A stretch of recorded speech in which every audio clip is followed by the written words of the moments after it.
Alright, welcome back guys. I think we got audio problems sorted out, ready to throw up another video for you.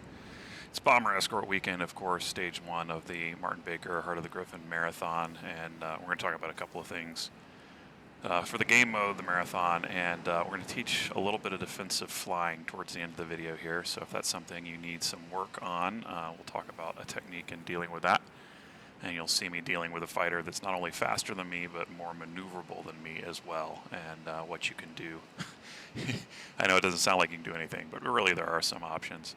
Right off the bat, though, there's not a whole lot of interesting stuff going on, mostly because a bot locks me and just massacres me within the first 30 seconds here. So I'm about to get shot down. Spoiler alert. So while that terrible stuff is happening, let's talk more about the marathon itself and about the game mode here. The game mode is a great change of pace from the normal. I think that's the upside of it.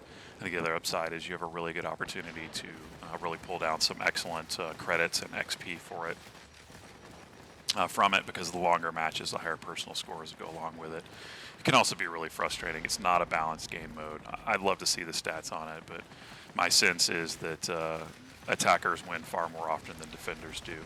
Probably because defensive strategy requires coordination among teammates, and the offensive strategy really consists of only one thing, and that is shoot down as many red aircraft as possible, because the respawn pools are they're not very well balanced, and so it's very, very easy if you are escorting the bombers to run the enemy out of respawns before they can kill enough bombers.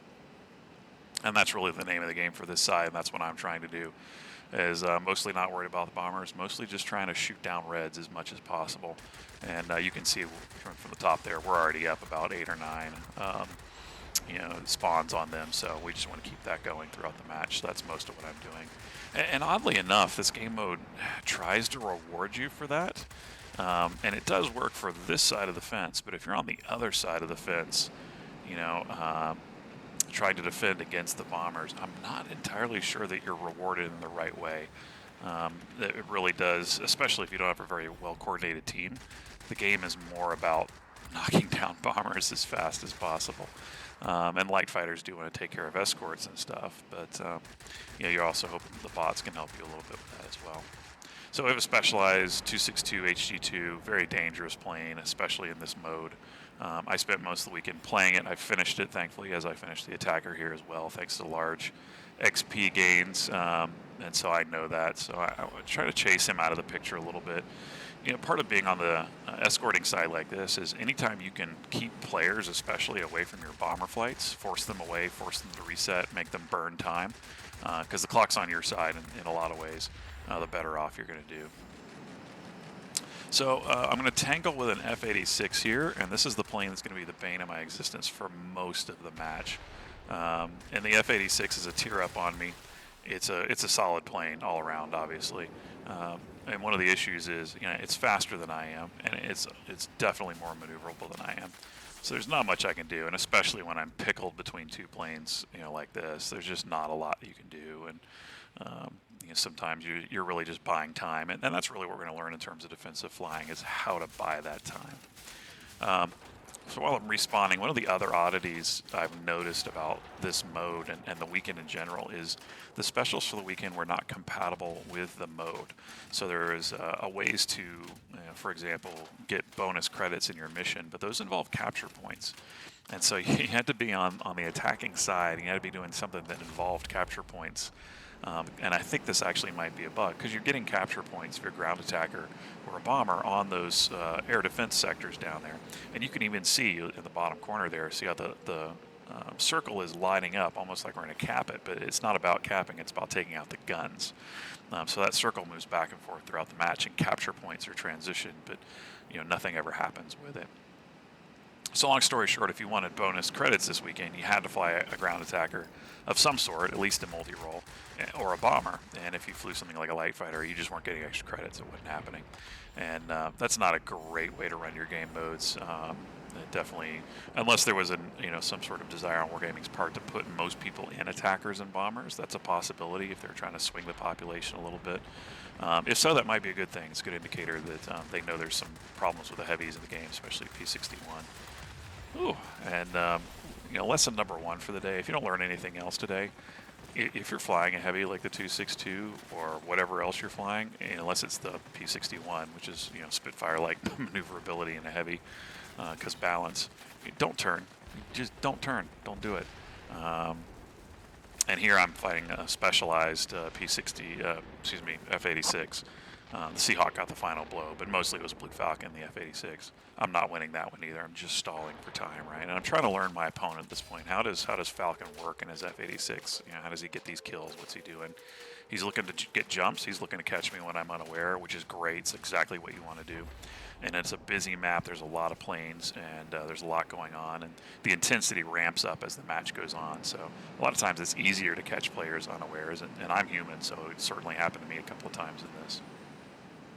So essentially, what's going on is if you are defending, if you're in Blue Falcon shoes or anyone else on the other team right now, you kind of are looking at three waves. You kind of want to thin out the ground attackers to keep your AA at least a little bit intact.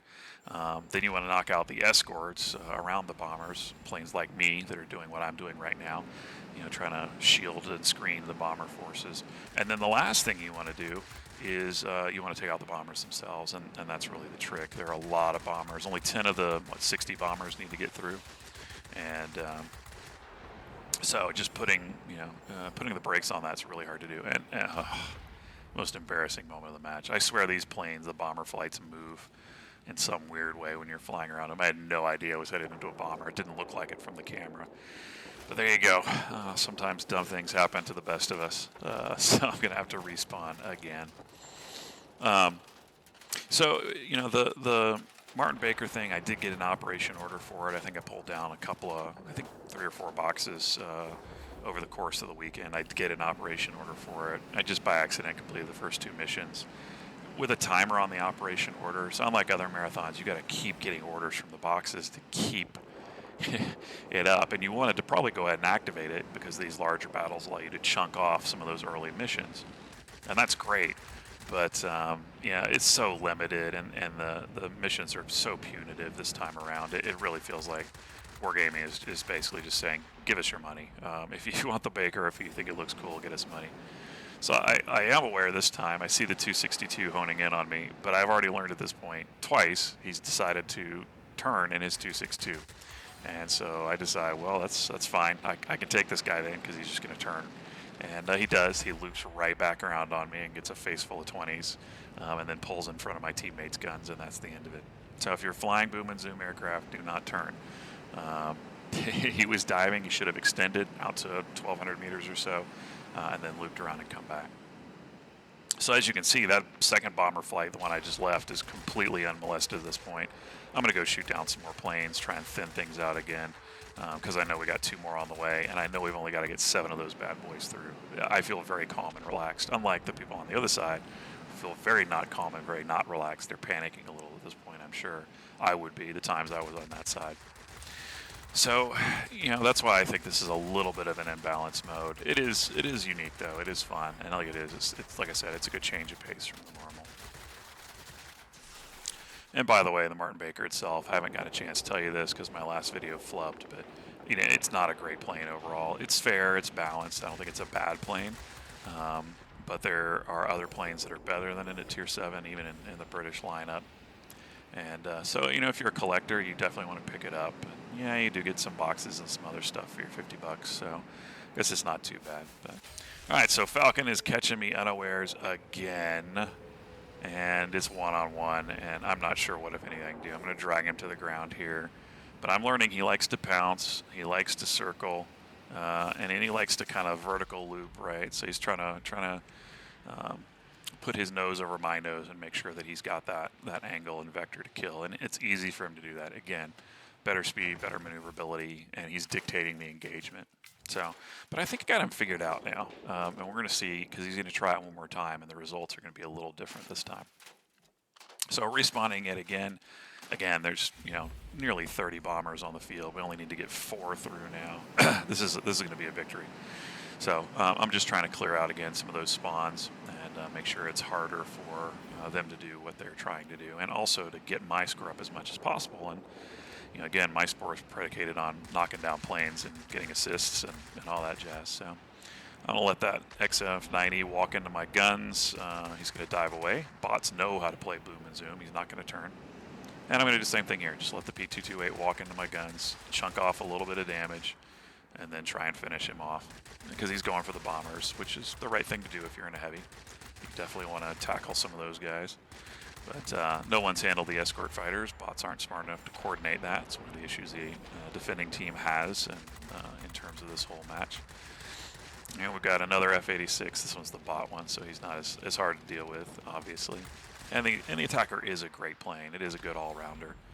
So, but when it's down tiered, and you've got a jack of all trades plane that's down tiered, sometimes it's a little harder. And I spot the 262. I'm like, oh, good. If we can get him out of bombers, we're definitely safe. And again, I know he's going to turn. And what does he do? He turns right in front of my guns. I'm waiting for him to do that. I've learned. But I also just learned that there's a Blue Falcon on my tail again. So this time I see him, and I was able to loop in a different direction, and I'm going to hit the ground. I'm going to go under my ground attacker. I'm going to force him to, wade into some gunfire here. And then I'm just going to do a little energy trap. We're just going to do a little rolling scissors. He's going to overshoot me because, again, he desperately wanted to dive from that position, which is good. And he's going to go up again. Remember I went up last time? He's going to do that again. So this time I'm going to go up too. I'm going to pull back into him. And he's going to get a little bit of a passage here, but he had to go wide because of my bot buddy that's on him as well, and I'm going to take advantage of that. I'm going to continue to do these loops. Again, he's more maneuverable. He's getting a little guns on, but I'm going to just keep tracing his nose with my nose. I'm going to keep trying to keep this going. Force him to overshoot me a little bit, wiggle this way, wiggle that way. The goal here is stay alive as long as possible. I've got friends in the fight, and he's trying to catch up, so I'm going to go slow. I'm going to stall out. There's nobody else on his team. I don't have to worry about this. Last time you saw me stall out and get pegged because there was another person there. I don't have to worry about that this time. He's alone. The numbers are reversed. So what he should have done in this situation is extend the same way that I was talking about the H262 extending HG2. He should have done his gun run. He didn't get me too bad. Extend, go away. He didn't. He lingered around, and I just kind of given him as little bit of an angle as I can, using that rudder control until he gets strung out enough that the others can take care of him. So that's really what you want to do. And you did notice probably a second ago when he came towards me, I rotated wing on towards him. Again, giving him a smaller profile, it's a little bit of a gamble depending on the guns, but machine guns are very poorly in accuracy. The auto aim angle is good, but the accuracy is poor, and so they tend to be a little scattershot. So if you can get side on, it's good. For the heavier cannons, you don't really want to turn side on because, I don't know if you guys know this or not, but there are armor and resistance mechanics built into the planes, and those are heavier on the back of the plane and on the front of the plane than they are on the side of the plane. The back's the heaviest. The front's kind of mediocre, and the sides are very thin. So on a small cannon, machine gun stuff like that is fine. But on the side, you lose a lot of your resistance against those cannon shots. So you do not want to turn wing on to someone strafing you with a big gun. But in that case, it's the right play to kind of give them that lower cross section and hopefully eat some of the damage without going down. So the bombers are through. It's a foregone conclusion at this point. I'm just trying to get as many kills in as I can to pump my score up. I'm trying to get over that 15K mark, which seems to be the standard for these, rather than the shorter games where 10K might be the mark, right? And we've won. And again, the other team didn't fly poorly. There was nothing wrong in what they did. They didn't choose the wrong strategy. They're trying to clear out escorts, trying to take down bombers. It's just harder to do because of the coordination, because you got to whittle GAs, whittle escorts, whittle bombers. You have to do it in an order. You really have to move fast. If you're shot down, a lot of times there's 20-second respawn on the defense is brutal, just absolutely brutal for getting back on the field. And you can't trust the bots unless they're on the enemy team. So there's a little bit of that going on too. So just to pause it here, I was able to get some of the more credits because of the capture points. I shot down aircraft over the airfield, which is to say over the AA guns, which was probably the least effective time to shoot them down, but that's what I was doing, so I managed to get a little extra credits out of this one. Although, honestly, the credit ratio is better doing other things. And you can see here, as a light fighter, I'm supposed to be destroying threats to the bomber group. I have no way of knowing how that works or what it is. Is it within a certain radius of the bombers? Who knows? Destroyed with assistance, great if I make brushing passes on people. And then just generally enemy aircraft destroyed. And so, unlike the regular game, these kind of capture point mentalities, these things that grade out your aircraft, are not quite as locked down in this mode as they are in some of the others. So, how you deploy, how you play this mode really at the end of the day depends on your team. Do you have specialized guys in overpowered aircraft? This one, I happen to have Marcellus in a tier 10 specialized Su-10 bomber, right? Just absolutely wrecking the airfields, and then of course because it's the Russian bomber and has forward-firing guns, and an excellent tail gunner, the ability to get up and cause some havoc, even at the, with the escort aircraft or the planes attacking the bombers, I guess I should say, and some of their escorts. So, that dictates how you play. I can go chase down enemy planes and try and fade out the number of respawns they have. If we didn't have that, if I didn't have player ground attackers, player bombers, maybe it was a different story. Maybe I need to choose something different. I don't have a great handle yet on all the different strategies in here, but we'll get a chance to do this again, of course, as the marathon continues. So, good luck to you if you are jumping in on this. Hopefully it was a good weekend. Hopefully you learned a few things. The only advice I can have on the other side of the ball is go for the bombers. That does seem to be the times I've won. The only thing that's worked is if we just bored in straight for the bombers and tried to fight off enemies on our tail as best we could and put bombers down as fast as possible. Because I'm not sure the AA guns really necessarily help a whole lot. There's just too many ground attackers on the enemy team, and there's too many hit points to soak to really make that an effective strategy, I think. Unless you've got a really solid team with a lot of the roles covered, you can dedicate maybe a multi-role or something to chasing down the GAs and letting them have it. So it's interesting so far. We'll see how the rest goes. Again, I'm hesitant to buy the Martin Baker, and there's just no way regular Joe players are going to get their way through that marathon. It's just not going to happen. And again, I'm not sure it's worth it. I'm not sure it's worth the grind. So we'll kind of see how that goes, and I do still want to do a video for you later this week about the Martin Baker itself and what I have that I think is better than the Martin Baker, and so why I may not pick it up this time around. But I hope you enjoyed it. Hope you learned a little bit about that defensive flying. Again, rolling scissors, displacement rolls, follow their nose, buy time. That's all you can do on the defensive. There's no real way to shake them. This is not a true flight simulator like some other games, and so defensive maneuvering only works so well, especially against other player pilots and other specialized aircraft, and against aircraft that are better than you in virtually every capacity. So you just buy in time, you're calling for teammates, you try and dragging them low. What you can really do, and if you can't afford getting shot down, can you pull them down to the ground? Because then they got to burn energy and time getting back up at altitude to be able to do anything, or they're just sitting vulnerable down low. So you do what you can. It doesn't always mean your survival. You're not always going to win those one-on-ones, but the question is, are you reading your opponent? Are you thinking about how to do the next little fluff with them, since we do get respawns in 2.0? And what can you do to help the metagame, the strategic aspect of things, even if you lose that one-on-one? And you'll see, from a purely PvP perspective, Blue Falcon had my number, right? He knocked me down multiple times. I didn't knock him down at all, although I got him knocked down once. But at the end of the day, it didn't matter. We still won the match. And when I talk about winning, being the most important thing for me, putting that best effort, it's not so much that I have to win, but I want to put my first and best effort towards winning the game. And anything else in terms of more credits or, contributions or whatever else, or trying to get through marathons is purely going to be secondary for me. So I did what I could to help the team win, and that included wasting Falcon's time as much as possible, because I know, good pilot, good plane.